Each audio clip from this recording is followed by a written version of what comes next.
อันนี้ก็40ฝีพายเนาะประกายเพชร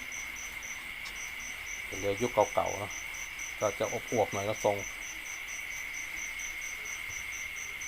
อันนี้ก็ประดู่ทองเจ้าแม่ประดู่ทองนะแล้วยุคใหม่ก็จะเพียวๆ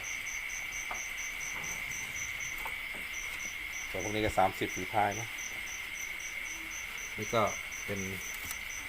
รายละเอียดภายในเรือเดี๋ยวต้องขัดอีกกรงเดี๋ยวต้องขัดแต่งหน้ากรงให้เรียบอีก